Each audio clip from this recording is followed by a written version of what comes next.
आपको पढ़ना है कि कौन कौन से फैक्टर हैं जो फोटोसिंथेसिस की रेट को अफेक्ट करते हैं, है ना, कि फोटोसिंथेसिस कम होगा ज्यादा होगा, कौन कौन से फैक्टर हैं वो अपन को यहाँ पे देखना है। और यहाँ देखो सारे फैक्टर्स लिखे हुए हैं। पहला फैक्टर है अवेलेबिलिटी ऑफ सनलाइट, सनलाइट कितना प्लांट को मिल रहा है, पहला फैक्टर। दूसरा टेम्परेचर, उसके प्लांट का सराउंडिंग का टेम्परेचर क्या है।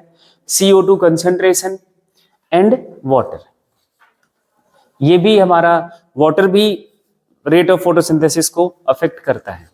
सब कुछ ऑप्टिमम कर दो, वाटर ही ना दो तो फोटोलिसिस कहाँ से होगा, प्लांट को वाटर सप्लाई नहीं मिलेगी तो फोटोलिसिस कैसे करेगा वो, है ना। तो ये सारे फैक्टर्स हमें अपन को समझना है, पढ़ना है कि ये किस तरह से इम्पैक्ट डालते हैं। एक बार एक जनरल सा आप कंपेरिजन, ये मुझे लगता है इसमें बहुत ज्यादा डिस्कस करने की जरूरत नहीं है, सिर्फ पानी के लिए डिस्कशन करना है। ये हो चुका है, ये हो चुका है, ये हो चुका है ना। अगर लाइट अवेलेबिलिटी की बात करें तो आपको थोड़ा सा सोचने की आदत डालनी पड़ेगी। जैसे कोई प्लांट हम समझते हैं तो जैसे हम देख रहे हैं बस यही समझते हैं। डेंस फॉरेस्ट में स्ट्रेटिफिकेशन होता है, बहुत जो घने बड़े जंगल हैं उसमें ट्रीज बहुत हाइट की होती हैं, है ना, उनसे छोटे प्लांट उनके नीचे आ गए, जी बिल्कुल जो श्रब है वो बहुत नीचे आ गए। तो लाइट अवेलेबिलिटी किसको सबसे ज्यादा मिलेगी, ट्रीज को, जो बच गया श्रब को, जो बच गया हर्ब्स को। मतलब light availability in dense forest for herbs is minimum, बचा हुआ लाइट मिलता है। And there is also competition between the plants. अगर आपने कभी देखा होगा तो जब हम 4-6 प्लांट ग्रुप में देखते हैं तो कोई प्लांट अगर बड़ा है उसके नीचे उसके पास अगर कोई छोटा प्लांट लगा दिया तो कभी भी उसको क्रॉस नहीं कर पाता, उससे बड़ा नहीं हो सकता। That is a competition for the resources, और वो रिसोर्सेज उसके लिए क्या है, दोनों के लिए सेम है। उसी सॉइल से पानी ले रहा है जहां से वो बड़ा वाला प्लांट ले रहा है, उसी एटमॉस्फेयर का वो लाइट ले रहा है, जो बचा हुआ उससे मिल रहा है। पहले वो रिसोर्सेज बड़े वाले ट्रीज को मिल रहे हैं, फिर छोटे वाले को मिलेंगे, तो वो जाहिर सी बात है कि वो कम ग्रोथ करेगा। उसी एटमॉस्फेयर का टेम्परेचर, उसी लाइट, सब कुछ वहीं का, तो इसलिए कंपटीशन तो वो भी करेगा। और कंपटीशन सिर्फ आपका ही, आपके बीच का या ह्यूमन पॉपुलेशन के बीच का ही ये वर्ड नहीं है, ये कोई ये फीचर नहीं है, ये पूरे नेचर का फीचर है। कंपटीशन सब जगह हो रहा है एंड कंपटीशन का रूल ही यही होता है, जो फिट है दैट विल बी सर्वाइव, जो नहीं फिट है दैट विल बी डिस्ट्रॉय। दो तरह के हो सकते हैं, एक्सटर्नल और इंटरनल। एक्सटर्नली हम जो सारे फैक्टर्स हैं उसकी हम बात कर रहे हैं। पहले लाइट की बात करेंगे। हमें सबको पता है कि जो हमारी प्लांट है वो लाइट उसको चाहिए होता है ना। अब कितनी लाइट चाहिए होता है फोटोसिंथेसिस के लिए वो देखना। क्या लिखा हुआ है, there is a linear relationship between incident light and CO2 fixation rate. जो आपकी लाइट प्लांट के लीफ तक आती है, इंसिडेंट रेज पढ़ा होगा, है ना, इंसिडेंट होती है, टकराती है लीफ से, उसके और जो रेट ऑफ फोटोसिंथेसिस CO2 का फिक्सेशन मतलब रेट ऑफ फोटोसिंथेसिस, इन दोनों का एक लीनियर आपको ग्राफ देखने को मिलता है। इधर इस एक्सिस पे रेट ऑफ फोटोसिंथेसिस दिखाया गया है, इस एक्सिस पे इंटेंसिटी दिखाई गई है। तो देखो CO2 का फिक्सेशन और इंटेंसिटी दोनों ग्रेजुअली इंक्रीज कर रहे हैं, है ना। दोनों क्या कर रहे हैं, जैसे इंटेंसिटी बढ़ रही है, इस इंटेंसिटी पर रेट ऑफ फोटोसिंथेसिस ये था, इस इंटेंसिटी पर ये आपका रेट ऑफ फोटोसिंथेसिस है, इस इंटेंसिटी पर बढ़ता जा रहा है, लेकिन एक पॉइंट के बाद ये स्ट्रेट हो जा रहा है ना। क्या स्ट्रेट हो जा रहा है, इंटेंसिटी तो बढ़ रही है लेकिन rate of photosynthesis become constant. मतलब इंटेंसिटी बढ़ाते रहने से, लगातार अगर हम इंटेंसिटी ग्रेजुअली इंक्रीज करें तो ये जरूरी नहीं है कि लगातार हमारा रेट ऑफ फोटोसिंथेसिस बढ़ता जाएगा। कुछ टाइम तक बढ़ता है and after that become straight constant. ठीक है, तो ये बात क्लियर हो गई। तो ऐसा ग्रोथ कर्व, इनका जो rate of photosynthesis and light intensity के बीच का कर्व जो ग्राफ बनता है वो आपको ये याद रखना है। Light saturation occurs 10% of full sunlight. जो आपकी लाइट का, जितनी भी लाइट सन से आती है उसका 10% ही प्लांट को चाहिए होता है, उससे में ही उसका ये पॉइंट गेन कर लिया जाता है। That is a saturation of plant. जो फोटोसिंथेसिस का रेट है दैट इज अ सैचुरेट, उसके बाद वो इंक्रीज नहीं कर सकता। इस पॉइंट के बाद देखो कोई फोटोसिंथेसिस का रेट इंक्रीज हो रहा है, इस पॉइंट के बाद कोई इंक्रीज है फोटोसिंथेसिस में, नहीं है। That is a saturation of photosynthesis. तो जितनी भी सनलाइट से रेज आती हैं अर्थ के सरफेस तक, उसका सिर्फ 10% ही लाइट चाहिए होता है to attain, to obtain, to gain this point of photosynthesis. बात क्लियर हो गई? मतलब इस जो जितनी भी लाइट आ रही है उसका सिर्फ 10%। और except for the plants in shade. अब ध्यान रखना, ये उन प्लांट्स के लिए नहीं है जो किस में है, शेड में, जहां पे लाइट पूरी पूरी आ ही नहीं रही है, तो उनके लिए रूल नहीं अप्लाई होगा। जिस प्लांट को प्रॉपर लाइट का एक्सपोजर मिल रहा है उनके लिए ये रूल अप्लाई है। बात क्लियर?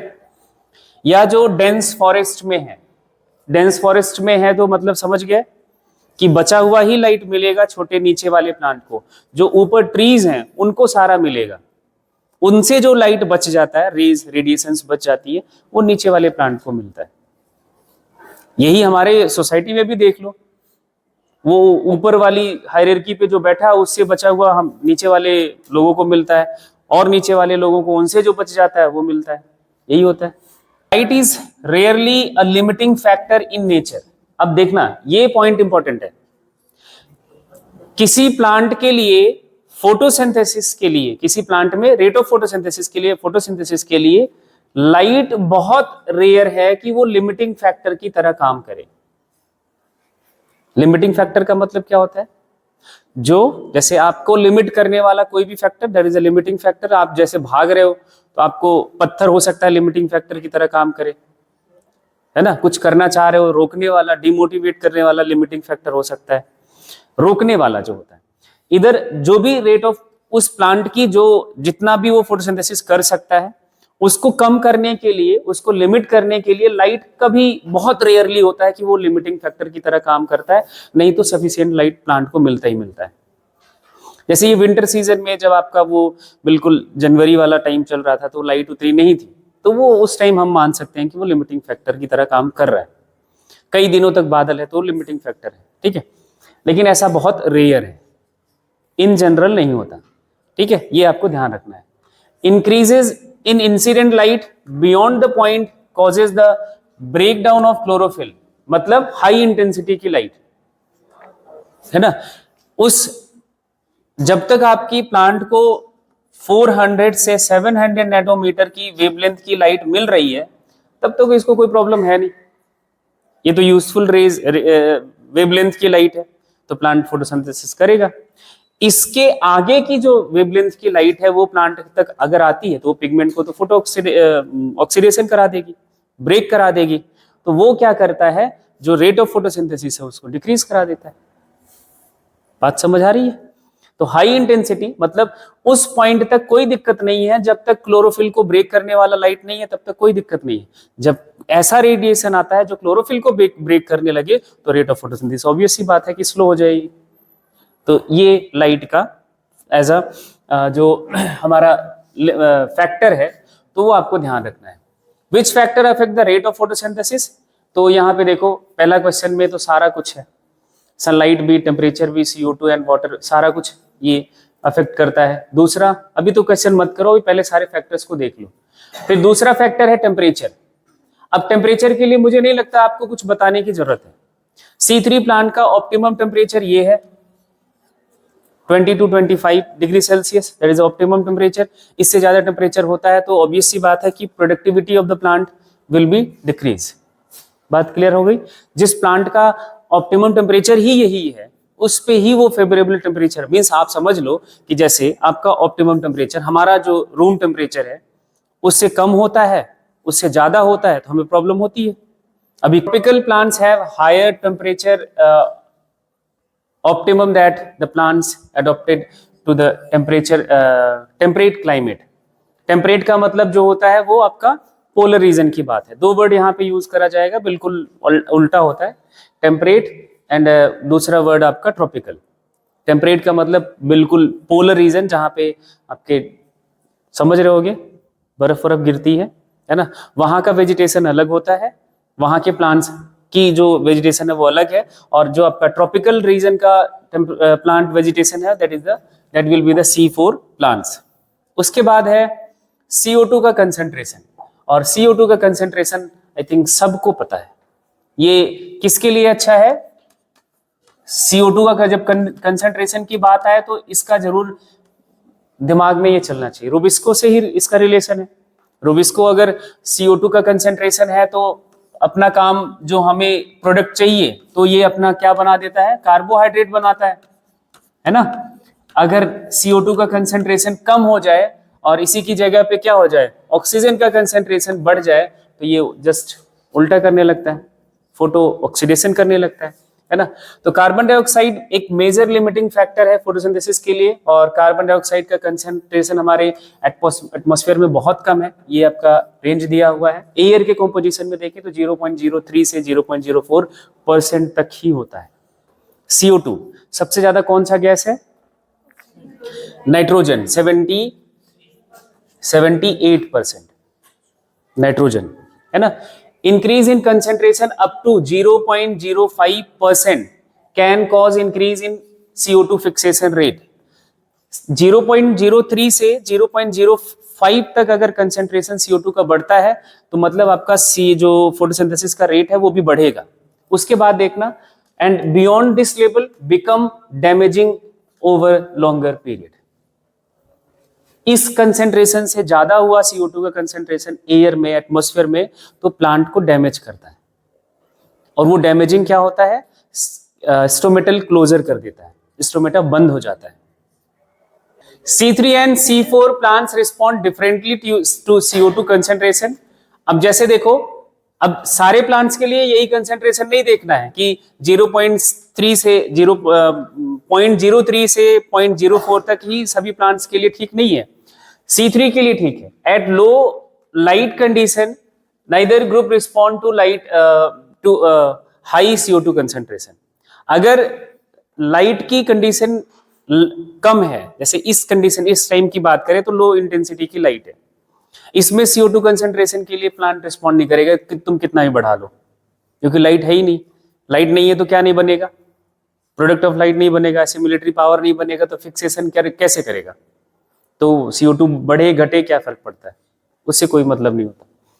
हाई लाइट इंटेंसिटी पर दोनों C3 and C4 plant shows increase in rate of photosynthesis. अगर लाइट इंटेंसिटी बढ़ रही है, C3 भी और C4 भी दोनों रिस्पॉन्ड करते हैं, रेट ऑफ फोटोसिंथेसिस बढ़ता है। लेकिन अब एक और बात ध्यान रखनी है कि एक लिमिट है, उसके बाद rate of photosynthesis become constant. ये दोनों के लिए समझ के रखना है। तो ये लाइट CO2 का कंसेंट्रेशन हो गया। C4 प्लांट जो आपका है, इसका जो सैचुरेशन है कितना है, 0.036 या 360 ppm, जबकि C3 प्लांट का जो सैचुरेशन है वो आपका 45, या अपन बात करें तो 0.042 या फिर अपन 450 ppm पे ये जाके सैचुरेट होता है। मतलब इतना मैक्सिमम CO2 कंसेंट्रेशन इनको C3 और C4 प्लांट के लिए चाहिए होता है, इस पे ये सैचुरेट होते हैं। Thus current availability of CO2 level limiting to C3 plants, not for C4 plants. अरे ये अपन क्या कहते हैं, ग्लोबल वार्मिंग, CO2 कंसेंट्रेशन बढ़ना ही ग्लोबल वार्मिंग का एक मेन फैक्टर है। और देखो यहाँ पे तो जो आपका C3 प्लांट है, C4 प्लांट है, उसका सैचुरेशन पॉइंट क्या है, 360 ppm, और जबकि आपका जो C3 प्लांट है उसका सैचुरेशन क्या है, 450 ppm। तो ज्यादा सैचुरेशन किसका है, C3 का।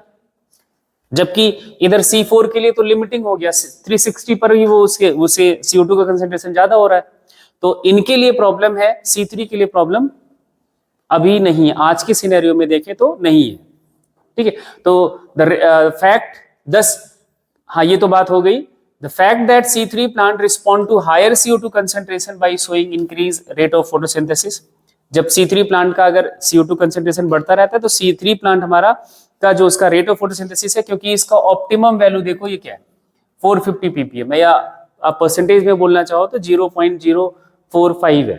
ठीक है, तो इनका ज्यादा है इसलिए ये हायर कंसेंट्रेशन में भी रिस्पॉन्ड करेगा, रेट ऑफ फोटोसिंथेसिस बढ़ता है, leading to higher productivity, has been used for some greenhouse crop such as. इनके लिए ये इस्तेमाल किया जाता है वो ग्रीन हाउस। ग्रीन हाउस देखा है, सबने देखा हुआ है, वो ऊपर ग्रीन कलर की शेड डाल देते हैं वो, या सर्दी से टेम्परेचर से बचाने के लिए वो इसीलिए डालते हैं। एक तो टेम्परेचर से बचाने के लिए, दूसरा CO2 का कंसेंट्रेशन बढ़ा रहे उस प्लांट के चारों तरफ। ये ग्रीन हाउस इसलिए बनाते हैं। कुछ ग्रीन हाउस ऐसे बनाए जाते हैं जिसमें CO2 का कंसेंट्रेशन आर्टिफिशियली इंक्रीज कराया जाता है, जिससे वो प्रोडक्टिविटी बढ़ता है।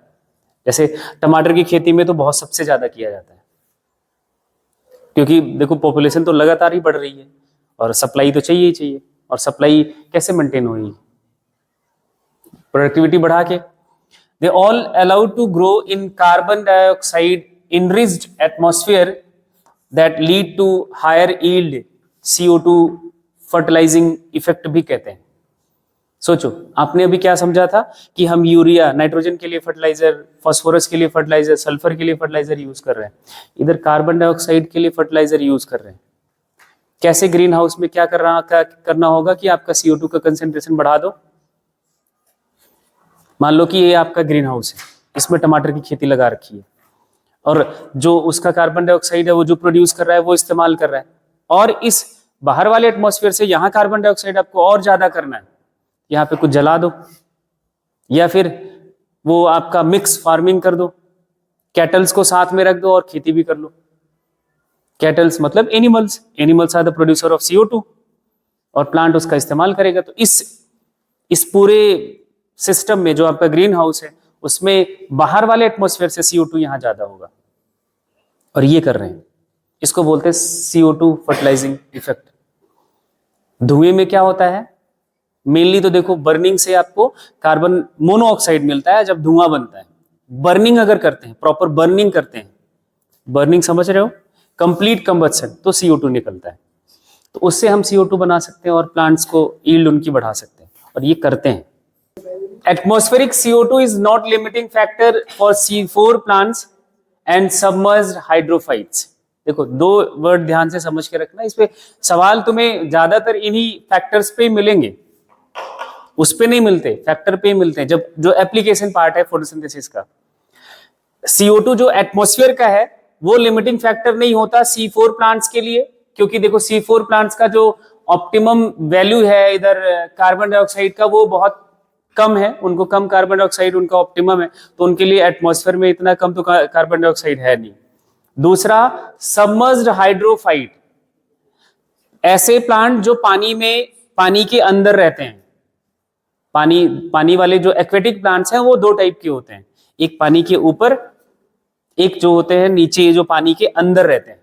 जो अंदर रहते हैं उनको हम बोलते हैं सबमर्ज्ड हाइड्रोफाइट्स। और पानी में CO2 डिसॉल्व हो सकता है और ऑक्सीजन भी डिसॉल्व हो सकता है। तो ये डिसॉल्व कार्बन डाइऑक्साइड इतना होता है कि इन प्लांट्स के लिए दैट इज सफिशिएंट, तो उनके लिए लिमिटिंग फैक्टर नहीं हो सकता। जो कोल्ड कंट्रीज है वहां पे प्रॉब्लम हो सकता है, जब वो पूरी लेक जम जाती है तब गैसेस एक्सचेंज नहीं हो पाता और जानवर भी मरते हैं, प्लांट भी मरते हैं, तो ये वो चीज अलग है। CO2 कंपनसेशन पॉइंट इसको बोलते हैं, it is the point where rate of photosynthesis become equal to the rate of क्या, रेस्पिरेशन। अच्छा, कंपनसेशन पॉइंट, हाँ ये थोड़ा सा ध्यान रखना, ये CO2 कंपनसेशन पॉइंट बहुत पूछा जाता है। प्लांट का जो रेट ऑफ फोटोसिंथेसिस है और रेट ऑफ रेस्पिरेशन जब बराबर हो जाए, जितना वो ग्लूकोज बना रहा है उतना यूज कर रहा है, रेट ऑफ फोटोसिंथेसिस का मतलब कि जितना ग्लूकोज, मान लो कि 1 मिनट में 10 मॉलिक्यूल ग्लूकोज का बना रहा है और वो 1 मिनट में 10 मॉलिक्यूल यूज भी कर रहा है, तो that is a compensation point. तो उसका एक ये इकोलॉजी का क्वेश्चन बनता है, net primary productivity will be 0। जो नेट प्राइमरी प्रोडक्टिविटी होएगी वो 0 हो जाती है, मतलब कोई प्रॉफिट नहीं, कोई लॉस नहीं। बात क्लियर हो गई? ये फिर से आएगा, बट कंपनसेशन पॉइंट दोबारा नहीं है। कंपनसेशन पॉइंट का मतलब समझ के रखना। अरे भाई तुम ऐसे देखो, कंपनसेशन पॉइंट अपने लिए भी एप्लीकेबल होता है। हम, वो अलग बात है कि हम फोटोसिंथेसिस नहीं करते। हमारा, हम सारे अभी के लोग किस बात के लिए परेशान है कि हम मोटे ना हो, तो हमें उतना ही खाना है जितना एनर्जी खर्च करना है। जैसे आप क्या बोलते हो, वो बैलेंस डाइट। बैलेंस डाइट का मतलब क्या है? That is a composition of nutrient जितना हमारी बॉडी को चाहिए फॉर द नॉर्मल एक्टिविटी। तो इनपुट और आउटपुट जब बराबर हो गया, then you will become fit. Water की बात करें, वाटर कैसे लिमिटिंग फैक्टर होता है, वो ये बस इतना देख लो, बात खत्म। वाटर स्ट्रेस की कंडीशन में हो गया, मतलब प्लांट को वाटर सप्लाई सफिशिएंट नहीं मिल रही है, तो स्टोमेटा क्या हो जाता है? बंद, क्योंकि टर्जिडिटी ऑफ द जो गार्ड सेल है वो लूज हो जाती है, स्टोमेटा बंद, जिससे कार्बन डाइऑक्साइड का जो एंट्री है वो नहीं हो पाता, है ना, गैसेस एक्सचेंज नहीं हो पाता। कहने का मतलब ये है, अब गैसेस एक्सचेंज नहीं होगा तो प्लांट के लिए तो वही सफोकेशन वाली बात होगी, फोटोसिंथेसिस नहीं होगा। ये है, जब आपकी विल्टिंग ऑफ लीव्स हो जाए, जब पानी कम होता है, वाटर स्ट्रेस की कंडीशन में होता, पत्ती मुरझा जाती है, तो कुछ टाइम के बाद वो टूट के पौधे से गिर भी जाती है, जैसे विल्टिंग ऑफ लीफ बोलते हैं, लीफ का मुरझाना। जब लीफ मुरझा जाती है तो वो देखो ऐसे, जब अभी देखोगे तो जो बिल्कुल टाइट, बिल्कुल यंग लीफ है, बिल्कुल ठीक कंडीशन में है, तो वो बिल्कुल ऐसे एक्सपोज्ड होती है और इंसिडेंट रेज उस पर मैक्सिमम पड़ती है। अब वो मुरझा के ऐसे लटक गई तो इंसिडेंट रेज कम पड़ेंगी, तो उनका गैसेस एक्सचेंज भी कम है, इंसिडेंट रेज भी कम आ रही है, तो वो क्या हो जाएगा? Reducing surface area of leaf. और जब सरफेस एरिया कम हो गया तो फोटोसिंथेसिस भी कम हो जाएगा। बात समझ आ रही है? इसलिए प्लांट को पानी भी सफिशिएंट आपको सप्लाई देना पड़ता है, देना पड़ेगा, और ये हमारी प्रोडक्टिविटी को इस तरह से इंक्रीज करता है। तीसरा एंड लास्ट जो एक फैक्टर है, इनहिबिटर्स। ये बड़ा मेजर फैक्टर है, इनहिबिटर्स। कुछ ऐसे केमिकल्स हैं जो फोटोसिंथेसिस को इनहिबिट करते हैं, जैसे इसमें से एक नाम है, जो आप वीडीसाइड इस्तेमाल करते हो या फिर हर्बिसाइड इस्तेमाल करा जाता है क्रॉप फील्ड में प्लांट्स के लिए। वीडीसाइड मतलब अनवांटेड प्लांट्स को मारने के लिए, हर्ब्स को मारने के लिए। वो केमिकल्स प्लांट का फोटोसिंथेसिस का रेट को भी डिक्रीज कर देता है। जैसे एक एग्जांपल है DCMU, डाइक्लोरोफिनाइल डाइमिथाइल यूरिया, या डाइयूरेन, CMU, ऐसे बहुत सारे आपके वीडीसाइड्स हैं। ये इनहिबिट करते हैं, PS2 को ब्लॉक कर देते हैं। PS2 क्या करता था? फोटोलिसिस ऑफ वाटर, और उसके साथ साथ एसिमिलेटरी पावर भी बनाता है। जब एसिमिलेटरी पावर कम बनेगा तो डार्क रिएक्शन कैसे चलेगी? मतलब डार्क रिएक्शन उस रेट से तो नहीं चल पाएगी ना, तो जो आपका रेट ऑफ फोटोसिंथेसिस है वो भी कम हो जाता है। तो ये केमिकल्स, इसीलिए आज हम किस पर शिफ्ट करने की कोशिश कर रहे हैं?